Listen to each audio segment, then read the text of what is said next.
कविता, 3 दिन हो गए मैंने पिताजी को देखा नहीं है। आजकल वो रहते कहाँ हैं? मैंने आपको बताया था ना जी कि पिताजी इंजीनियर रह चुके हैं। उन्हें घर में फालतू खाली बैठना अच्छा नहीं लगता, इसलिए उन्होंने ट्यूशन पढ़ाना शुरू कर दिया है, जिससे वो सुबह सुबह ही निकल जाते हैं और रात को देरी से घर लौटते हैं। उनका भी समय अच्छा बीत रहा है। लेकिन कविता, ऐसे कौन सा ट्यूशन पढ़ाते हैं पिताजी और कहाँ जाकर पढ़ाते हैं कि वो इतने सुबह ही निकल जाते हैं और रात को भी देरी से घर आते हैं? ऐसे में वो खाना कब खाते होंगे? कहीं बीमार ना हो जाए पिताजी। तुम तो जानती हो ना कविता, जब माँ इस दुनिया में थी तो पिताजी को कभी भी बाहर का खाना खाने नहीं देती थी, जिस कारण पिताजी बाहर का खाना नहीं पचा पाते हैं। उनकी तबीयत खराब हो जाती है बाहर के खाने से। कविता, मैं तुमसे रिक्वेस्ट करता हूँ, मेरे पिताजी का अच्छे से ध्यान रखना, क्योंकि माँ के जाने के बाद पिताजी अपने आप को बहुत अकेला महसूस करने लगे हैं। और तुम्हें तो मेरी मजबूरी पता ही है कविता, प्राइवेट नौकरी वाला बंदा हूँ, अपनी मर्जी से छुट्टी भी नहीं ले सकता, जिससे कि मैं पिताजी के साथ थोड़ा समय निकालकर आराम से बैठकर बातचीत कर सकूं। रात को जब मैं आता हूं तब पिताजी घर नहीं आ पाते हैं। इसीलिए कविता, प्लीज पिताजी का ख्याल अच्छे से रखना तुम। और माँ भी तो पिताजी का कितना ख्याल रखती थी, तुम समझ रही हो ना कविता? क्या जी, आप तो ऐसी चिंता जताते हैं। एक आपके ही पिताजी नहीं है जो बूढ़े हो रहे हैं। अरे सबके साथ यही होना है, आज नहीं तो कल हम भी बूढ़े हो जाएंगे। वैसे भी पिताजी दिन भर घर में बैठकर हमें परेशान करते रहते थे, बच्चों को अपने साथ खेलने के लिए कहते थे, बच्चे तंग हो जाते थे उनसे, घर में उनका समय नहीं कटता था। और आप ही तो कहते थे ना कि आपके पिताजी इंजीनियर थे। जब घर में वह बच्चों को फिजिक्स और मैथ्स पढ़ा सकते हैं तो बाहर जाकर वो और ज्यादा बच्चों को फिजिक्स मैथ्स क्यों नहीं पढ़ा सकते, जिससे कुछ आमदनी भी होगी हमको और हमारी मदद भी होगी घर गृहस्थी में। वो सब तो ठीक है कविता, लेकिन सुबह के 6 बजे से रात के 10 बजे तक ट्यूशन पढ़ाना, वो भी इस उम्र में, अरे उनके खाने पीने का ध्यान कैसे रखते होंगे वो? मैं बस इतना कहना चाहता हूँ कि पिताजी को इतने पीरियड्स नहीं लेना चाहिए। अरे सुबह के 7 बजे से शाम के 7 बजे तक ही पढ़ाते हैं, उसके बाद आपके पिताजी कहाँ जाते हैं मुझे नहीं पता, आप अपने पिताजी से पूछ लीजिएगा। और बस कीजिए जी, सुबह से कितना परेशान कर रहे हैं आप मुझे, बस पिताजी की बात लेकर बैठ गए हैं। पिताजी कोई दूध पीते बच्चे हैं क्या जिन्हें कोई बंदर उठा कर ले जाएगा? जब पिताजी से आपकी मुलाकात होगी ना तो आप इत्मीनान से बैठकर उनसे पूछ लीजिएगा कि आखिर वो 3-4 घंटे जाते कहाँ हैं। ये है अशोक जी का बेटा नवीन और बहू है कविता। नवीन की माता का स्वर्गवास 3 साल पहले ही हो चुका था। अशोक जी पत्नी के स्वर्गवास के बाद से खुद को बहुत अकेला महसूस कर रहे थे। अशोक जी के बेटे नवीन के 2 बच्चे हैं और अशोक जी जब भी अपने पोता पोतियों के साथ खेलकर समय बिताना चाहते थे तब भी उनकी बहू कविता उन्हें डांट फटकार लगा देती थी कि अशोक जी उनके बच्चों को बहुत तंग करते हैं, उन्हें पढ़ने नहीं देते हैं। नवीन अपने पिता से बहुत प्रेम करता था, साथ ही उनका बहुत मान सम्मान करता था, क्योंकि नवीन अपने पिता के त्याग बलिदान को जानता था कि नवीन के पिता ने किन कठिन परिस्थितियों में उसकी परवरिश की थी। इसी तरह धीरे धीरे समय बीत रहा था। नवीन के पिता अशोक जी सुबह 6 बजे ही घर से निकल जाते और रात को 10 बजे सबके सोने के बाद घर आते थे। लेकिन एक दिन अशोक जी की तबीयत अचानक खराब हो जाने की वजह से वह उस दिन अपने काम पर नहीं जाते बल्कि घर में ही रहते हैं। उस दिन नवीन और अशोक जी की मुलाकात होती है, लेकिन नवीन अपने पिता की हालत देखकर आश्चर्यचकित रह जाता है। अरे पिताजी, आप? पापा, आपकी तबीयत ठीक नहीं है क्या? और ये काली कैसे आपके कपड़ों में? आप तो ट्यूशन पढ़ाने जाते हैं ना, आप कहीं गिर गए थे क्या पापा रास्ते में? कहिए ना पापा, ये दाग धब्बे कैसे हैं आपके कपड़े में? आपको कहीं चोट तो नहीं लगी पापा?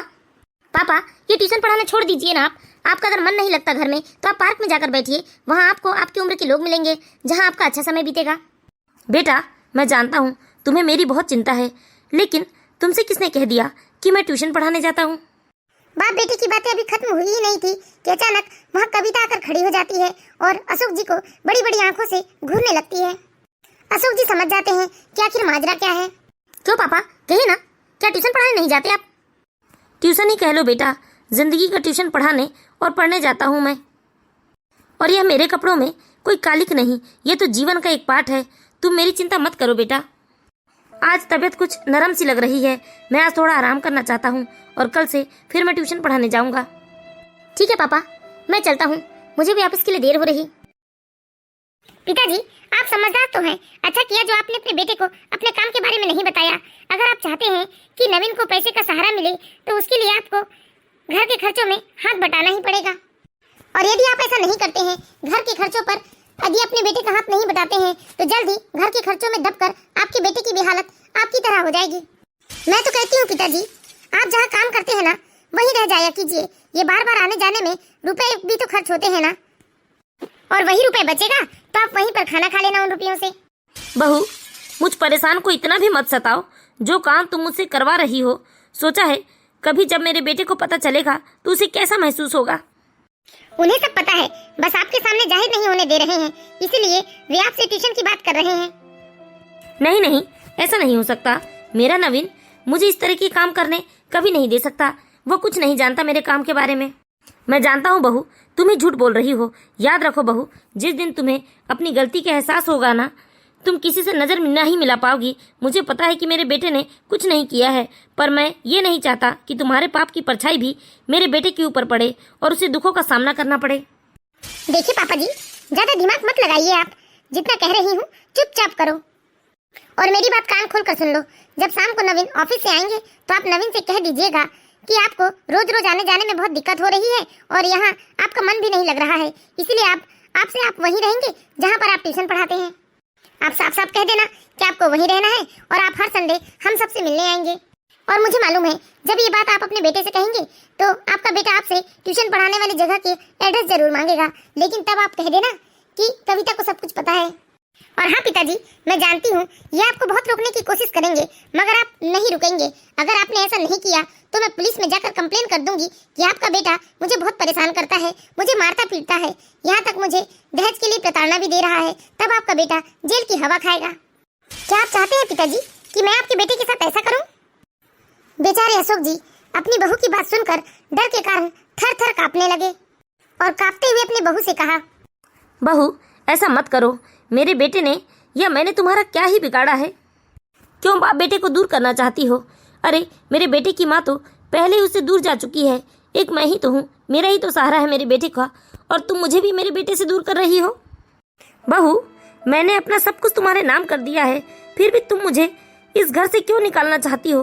तुमने जो मुझे काम दिया है मैं वह काम तो कर रहा हूँ ना, लेकिन अब तुम चाहती हो बहू कि मैं इस घर से भी दूर हो जाऊं, अपने बेटे से दूर हो जाऊं। इस घर में मेरी पत्नी गायत्री की यादें हैं, कम से कम रात में उनकी यादों के सहारे अपने दर्द को भूल कर सो तो जाता हूँ मैं। तो मुझे घर से निकालने का गजब जुल्म मत ढाओ मेरे ऊपर बहू। मैं वहाँ किसका मुंह देखूंगा? ना ही मैं किसी को अच्छे से जानता पहचानता हूँ। पिताजी जब आप वहीं रहकर काम करेंगे ना तो धीरे धीरे आपकी सबसे पहचान हो जाएंगी। अलग से पहचान बनाने की टेंशन क्यों ले रहे हैं आप? देखिए पिताजी, मुझे इस बेकार सी सोसाइटी में नहीं रहना है। मैंने एक अच्छी सोसाइटी में एक करोड़ रुपए का मकान देख रखा है।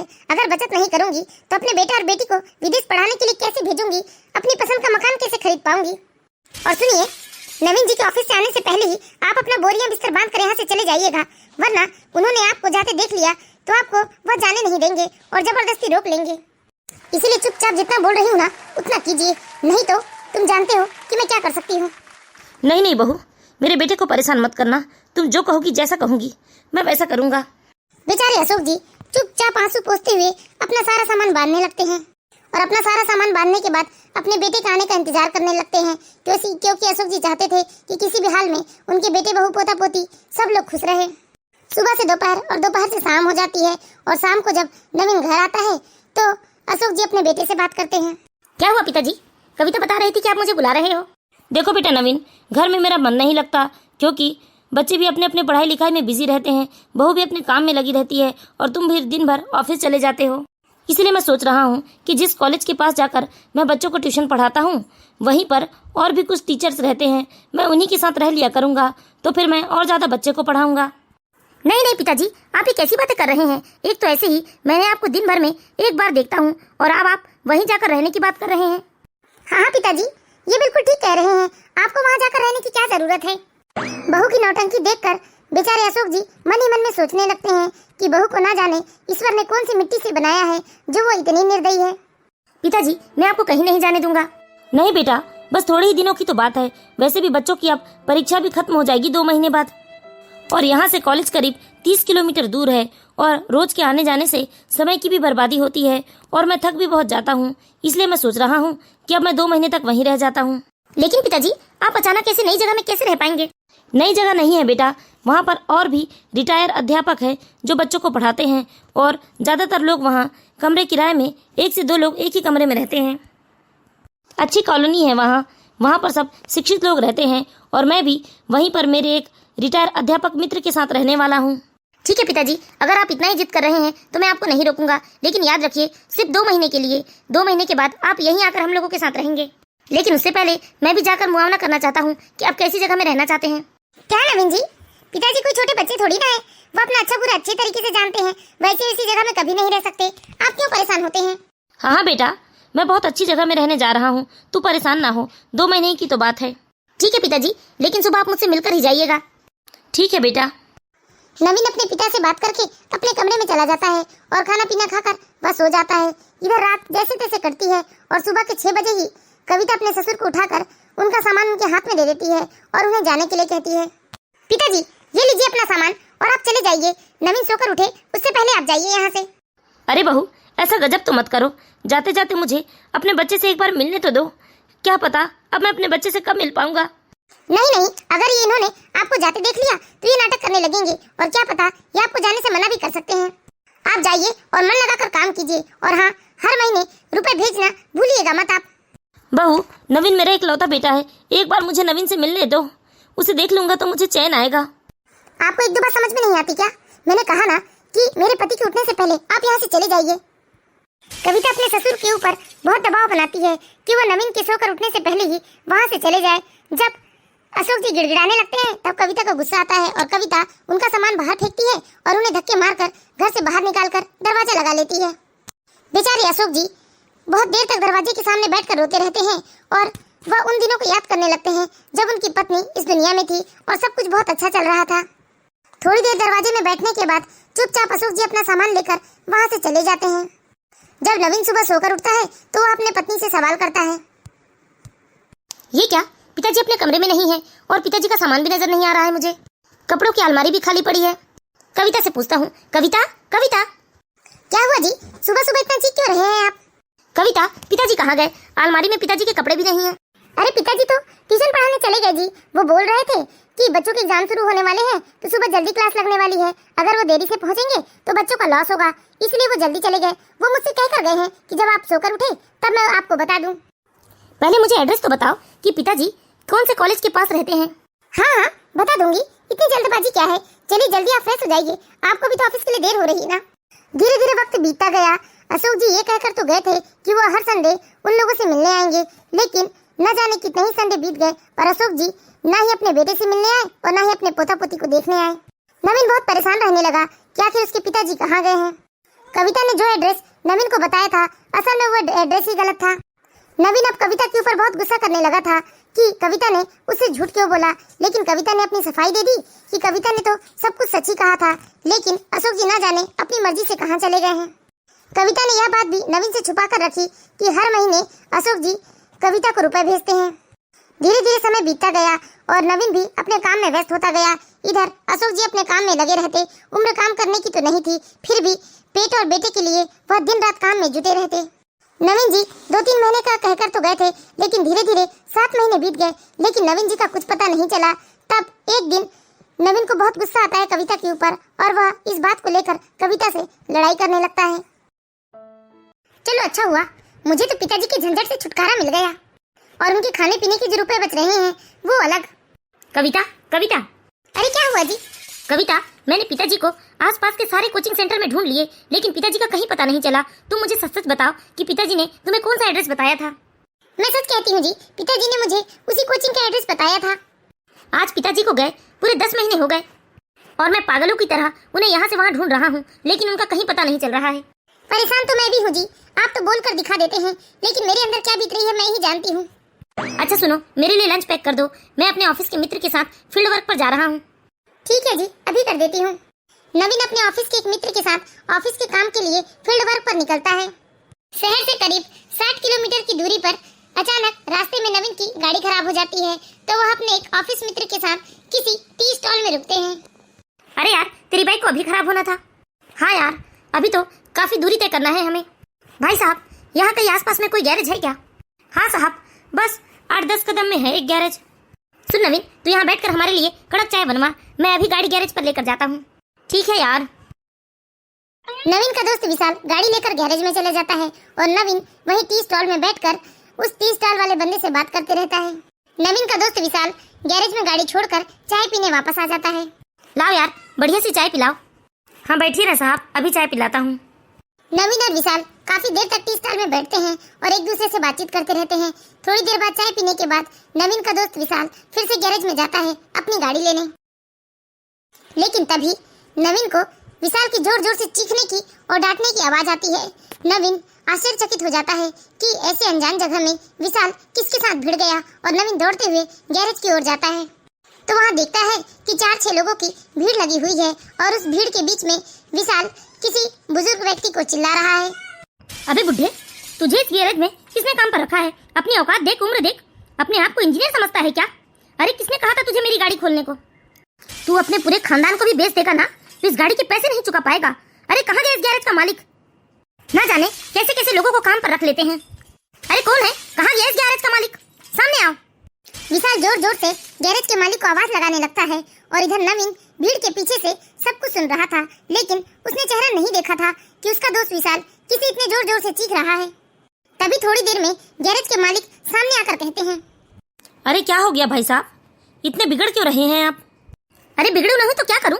कैसे कैसे लोगों को आपने काम पर रख लिया है। ये देखिए, इस बुढ़े ने मेरी गाड़ी की क्या दशा बना दी है। साहब आप चिंता ना करें, गाड़ी को कुछ नहीं होगा। इनकी भले ही उम्र ज्यादा है मगर इन्हें जानकारी बहुत है। अगर इन्होंने गाड़ी का ये पार्ट खोला है इसका मतलब इन्हें कुछ तो दिखा होगा। आप जानते नहीं हैं, ये इंजीनियर थे। आप चिंता बिल्कुल मत कीजिए, आपकी गाड़ी आपको सही सलामत मिलेगी। कुछ तो मजबूरी होगी इनकी, तभी तो इस उम्र में यह काम कर रहे हैं, वरना इस उम्र में तो लोग तीर्थ करके आराम के जीवन बिताते हैं। इस उम्र के लोग ज्यादातर अपने बेटे बहू के सहारे अपना जीवन बिताते हैं, मगर इनका बेटा अगर बेपरवाह है तो हम पराये लोग कुछ तो इंसानियत दिखा ही सकते हैं ना। बेटा मुझे माफ कर दो, मैंने आपसे पूछा नहीं, पर आपकी गाड़ी इतनी गर्म हो चुकी थी कि इसे खोलना बहुत जरूरी हो गया था। अगर मैं इसे खोलकर ठीक नहीं करता तो ये कहीं भी आपको धोखा दे सकती थी। तेरी हिम्मत कैसे हुई मुझे बेटा कहने की? अरे तुझ जैसे को तो मैं अपने घर का चौकीदार भी ना रखूं और तू मेरा बाप बनने चला है। चल हट बुढ़ा कहीं का। विशाल बहुत ही बदतमीज और बिगड़ी किस्म का लड़का था। उसने अशोक जी को बहुत बुरा भला कहा और धक्के मार के गैरेज से बाहर की ओर ढकेल ही रहा था कि अचानक किसी नौजवान के गर्म गर्म हाथों ने अशोक जी को धरती पे गिरने से बचा लिया। पिताजी, पिताजी आप यहाँ? पिताजी, पिताजी आप यहाँ? मैंने आपको कहाँ कहाँ नहीं ढूंढा पिताजी। विशाल तेरी हिम्मत कैसे हुई? तूने मेरे पिताजी को धक्का मारा? विशाल तुझे जरा भी शर्म नहीं आती? अरे कितने बुजुर्ग हैं ये, तुम्हारे पिता की उम्र के हैं और तुम इनके साथ ऐसे बदतमीजी से बात कर रहे थे क्या? ये तुम्हारा बाप है? हाँ पिता ही है मेरे। लेकिन तू तो कहता था ना कि तेरे पापा शहर के किसी बड़े कोचिंग सेंटर में कोचिंग पढ़ाते हैं। हाँ मुझे अभी तक यही पता था कि मेरे पापा शहर के किसी बड़े कोचिंग सेंटर में कोचिंग पढ़ाते हैं। मुझे नहीं मालूम था कि मेरे पापा यहाँ गैरेज में। और तू क्या कह रहा था कि पूरे खानदान को बेचकर भी ये इस बाइक की कीमत नहीं चुका सकते? तुझे नहीं मालूम ये बाइक तो मुझे मेरे पिताजी ने ही दिलाई थी। पिताजी, पिताजी आपको ऐसा करने पर किसने मजबूर किया? बताइए मुझे। हे भगवान, कभी किसी पिता को ऐसे दिन ना दिखाए आप। कहिए पिताजी, किसने आपको कहा था ये सब काम करने को? किसी ने नहीं बेटा, शायद ये सब मेरी किस्मत में ही लिखा हुआ था। नहीं पिताजी, आप मुझे सब कुछ बताइए। ऐसा कैसे हुआ? आपने ये काम करना शुरू क्यों किया? अशोक जी ने रोते हुए अपने बेटे को अपनी सारी आप बीती सुनाई। बेटा, तुम्हारी माँ के चले जाने के बाद मैं एक एक रोटी के लिए तरसने लगा। बहू से मैं जब भी खाना मांगता तो वह कुछ न कुछ बहाना बना देती। मैं पेट भर खाने के लिए भी तरस गया था। फिर बहू ने मुझे आसपास के बच्चों को ट्यूशन पढ़ाने का काम सौंप दिया। जब मैं ट्यूशन पढ़ाकर कमाकर बहू को देने लगा तब सब कुछ ठीक था। बहू भी मुझे पेट भर खाना देने लगी थी। और जिन महीनों में बच्चे ट्यूशन छोड़ दिया करते थे और मैं रुपए नहीं कमा पाता था तो बहू मुझे एक कप चाय के लिए भी तरसा कर रख देती थी। बहू सबकी पसंद के तो पास्ता, सैंडविच, नूडल सब बनाया करती थी, लेकिन मुझे 2 रोटी देना बहू को बहुत अखरता था। मैं जितने रुपए कमाता उस हिसाब से बहू मुझे रोटी देती। मुझसे भूख सहन नहीं होती थी। बेटा, जब भी तुम बाजार से सबके लिए कुछ खाने का लाते थे तो अक्सर मेरे लिए भी कुछ लाते थे, लेकिन बहू कभी मुझे नहीं देती थी। कहती थी कि मैं बूढ़ा हो गया हूँ और अब मुझे खाने का कोई अधिकार नहीं है। पिताजी, जिस औरत ने आपको बाहर काम करने के लिए कहा, क्या वो आपकी बहू है? हे भगवान, किसी पिता को कभी ऐसे दिन ना दिखाए। और कोई औरत इतनी नीची सोच की कैसे हो सकती है? हे भगवान। हाँ पिताजी, कविता ने तो अपने साथ साथ मुझे भी इस पाप का भागीदार बना दिया है। नहीं पिताजी, अब आप यहाँ नहीं रह सकते। हाँ अशोक जी, अगर आपके बेटे बहू आपको अपने साथ नहीं रखेंगे तो आप मेरे साथ चलकर मेरे घर में रहेंगे। नहीं, ये मेरे पिता हैं और ये अब कहीं नहीं जाएंगे। इज्जत के साथ मैं इन्हें अपने घर पर ही लेकर जाऊंगा और बहुत ही मान सम्मान के साथ रखूंगा। अंकल जी, मुझे भी माफ कर दीजिए, मुझसे बहुत बड़ी गलती हो गई, मैंने आपके साथ बहुत बदतमीजी की। बेटा, मैं रहूं या कोई और रहे, आपको इस तरह से किसी बुजुर्ग व्यक्ति के ऊपर हाथ नहीं उठाना चाहिए। क्या आपके माता पिता ने आपको यही संस्कार दिए हैं? नहीं अंकल जी, मुझसे बहुत बड़ी गलती हो गई, आइंदा से याद रहेगा। सही कहा अंकल जी आपने, हर बुजुर्ग व्यक्ति किसी न किसी के पिता तो होते ही हैं। नवीन अपने पिता का हाथ थामकर घर की ओर निकल पड़ा। घर पहुंचते ही नवीन ने अपने पिताजी को बाहर ही कुर्सी पर बिठा दिया और अपनी पत्नी से सवाल जवाब करने लगा। सुनो कविता, पिताजी का कुछ पता चला क्या? हाँ जी, कल ही तो पिताजी का फोन आया था। वो बता रहे थे कि जिन बच्चों को वो ट्यूशन पढ़ाते हैं उसमें से एक बच्चे का विदेश में नौकरी लग गई है और उसके पिताजी इस दुनिया में नहीं है, इसलिए वह बच्चा पिताजी को अपने साथ विदेश लेकर गया है। क्या? ऐसा नहीं हो सकता, पिताजी ने हमें कुछ बताया भी नहीं और अनजान व्यक्ति के साथ विदेश चले गए। मैंने तो पिताजी को बहुत रोका, मना किया कि विदेश मत जाइए, पहले एक बार आपसे बात कर लेते, उसके बाद ही निर्णय लेते, लेकिन उन्होंने तो साफ साफ कह दिया कि मुझे किसी की परवाह नहीं है, मैं वहीं बच्चों को ट्यूशन पढ़ाऊंगा और मजे की जिंदगी बिताऊंगा। आपको क्या लगा कि आपके पिताजी हमेशा आपके साथ रहेंगे? छी छी, आपके पिताजी ने आपके साथ कैसा धोखा किया? कविता की बात सुनते ही नवीन ने एक जोरदार तमाचा कविता को मारा। अरे कुछ तो शर्म करो, और कितना झूठ बोलोगी? तुम जैसी बेशरम औरत मैंने दुनिया में नहीं देखी। तुमने मेरे पापा को ऐसे काम पर लगाया, बेशर्म औरत। जो मेरे बाप अपने जमाने में इंजीनियर थे, उसे तुमने गैरेज पर एक मामूली मैकेनिक के काम में लगवा दिया। तुमने मेरे पापा को इतना डराया धमकाया, यहाँ तक तुमने मुझे जेल भिजवाने की धमकी तक दे डाली। और तुम्हारी उस धमकी से मेरे पापा इतने डर गए कि तुम जितना जो बोलते गए वो चुपचाप करते गए। यहाँ तक तुमने उन्हें मुझसे मिलने तक नहीं दिया। अब मैं तुम्हें बताता हूँ कि जेल भिजवाना क्या होता है। नहीं नहीं नवीन, ऐसा मत कहिए, मुझे जेल मत भिजाइए, मैं आपकी पत्नी हूँ। पिताजी, मैंने बहुत बुरा बर्ताव किया है आपके साथ, आप मुझे माफ कर दीजिए, मुझे जेल नहीं जाना है। मेरे दो छोटे छोटे बच्चे हैं, अगर मैं जेल चली गई तो मेरे बच्चों का क्या होगा? मैं अपने बच्चे खुद संभाल लूंगा, लेकिन तुझ जैसे नीच औरत से अपने बच्चे की परवरिश नहीं करवाऊंगा। कविता, तुम चिंता मत करो, तुम्हारी ये बेइज्जती केवल हम बाप बेटे के सामने नहीं, अभी थोड़ी देर बाद तुम्हारे अपने मायके वाले तुम्हारे माँ बाप के सामने होने वाली है। तब तुम्हें पता चलेगा। बताना तुम अपने माँ बाप को कि तुमने मेरे पापा के साथ कैसा बर्ताव किया। नहीं नहीं नवीन जी, मुझे माफ कर दीजिए, मैं आपके पैर पड़ती हूँ। पिताजी, आप कुछ समझाइए ना इन्हें, ये मुझे माफ कर दे, मुझसे बहुत बड़ी गलती हो गई है। कविता, तुमने हमारे संस्कारों को धूल में मिला दिया। तुमने इतने उम्र दराज पिता को उसके बेटे से दूर कर दिया, ऐसी जिंदगी जीने पर मजबूर कर दिया। ठीक, मुझे तो शर्म आ रही है कि मैंने तुझ जैसे नागिन को अपने कोख से जन्म दिया। अरे तू इतनी निर्दयी निष्ठुर कैसे हो सकती है? तू भी एक माँ है, और क्या तू माता पिता और बच्चों के बीच के दर्द को नहीं समझ सकती? माँ, मुझसे बहुत बड़ी गलती हो गई है माँ, लेकिन प्लीज आप लोग मुझे माफ कर दीजिए और एक बार मुझे मेरी गलती को सुधारने का मौका दे दीजिए। जाने दो बेटा, बहू को उसकी गलती का एहसास हो गया है, माफ कर दो उसे। नहीं पिताजी, आप अपने बड़प्पन में इसे माफ कर सकते हैं, लेकिन मैं इस नीच औरत को कभी माफ नहीं कर सकता। नहीं नवीन, तुम ऐसा नहीं कर सकते बेटा, मैंने तुम्हें कभी भी ऐसे संस्कार नहीं दिए, और यदि तुमने बहू के साथ ऐसा किया तो बहू और तुम में कोई अंतर नहीं रह जाएगा। माफ कर दो बेटा। वैसे भी बहू को अपनी गलती का एहसास हो गया है, और मुझे पूरा यकीन है कि बहू आज के बाद ऐसी गलती कभी नहीं करेगी। समझी जी, मैं आपके चौखट पर अपनी नाक भी रगड़ दूं ना, तब भी मेरी बेटी का गुनाह कम नहीं होगा। मेरी बेटी ने आपको बहुत सताया है। नहीं समझी जी, गलती तो बच्चों से ही होती है ना, जाने दीजिए। आप क्यों अपने आप को अपमानित कर रहे हैं? इसमें आप लोगों का कोई दोष नहीं है। माफ कर दीजिए पिताजी, मुझे माफ कर दीजिए, मुझसे बहुत बड़ा गुनाह हो गया है। पिताजी, मुझे माफ कर दीजिए, मैं ये बात भूल गई थी कि बच्चे और बूढ़े तो एक समान होते हैं। मैंने कभी भी आपको आपकी पसंद का भोजन नहीं दिया, आपको आपकी मर्जी से एक कप चाय भी नहीं दिया, लेकिन एक बार मुझे माफ कर दीजिए और मुझे मेरी गलती का सुधारने का मौका दे दीजिए। पिताजी, मैं आपसे वादा करती हूँ, अब मैं आप लोगों को शिकायत का कभी कोई मौका नहीं दूंगी। बहू उठ जाओ, इस तरह से माफी मत मांगो तुम हमसे। और नवीन बेटा, बहू की सारी गलतियों को भुलाकर तुम बहू को माफ कर दो, वरना तुम में और बहू में कोई अंतर नहीं रह जाएगा। मैं तो बस अपने परिवार को हंसता खेलता हुआ देखना चाहता हूँ। पिता के बार बार कहने पर ना चाहते हुए भी नवीन ने अपनी पत्नी को माफ किया, लेकिन अब नवीन के दिल में कविता के लिए वो प्रेम नहीं था जो पहले हुआ करता था। नवीन के संस्कार बहुत अच्छे थे, नवीन ने कभी भी अपने पिता की बात नहीं टाली थी, इसीलिए नवीन को अपने पिता की बात माननी ही पड़ी। तो दोस्तों, जिस घर में बड़े बूढ़े खुश हैं, उस घर में तो खुशियां चारों तरफ से बरसती ही है। अंत भला तो सब भला। बड़े बूढ़ों के लिए किया गया हर कार्य मीठा ही फल देता है। तो हम आशा करते हैं दोस्तों, आप लोगों को हमारी ये कहानी जरूर पसंद आई होगी। यदि कहानी अच्छी लगी हो तो प्लीज इस वीडियो को लाइक कीजिए और इसी तरह की मोरल स्टोरीज देखते रहने के लिए हमारे चैनल बालाघाट की बेटी को सब्सक्राइब करें।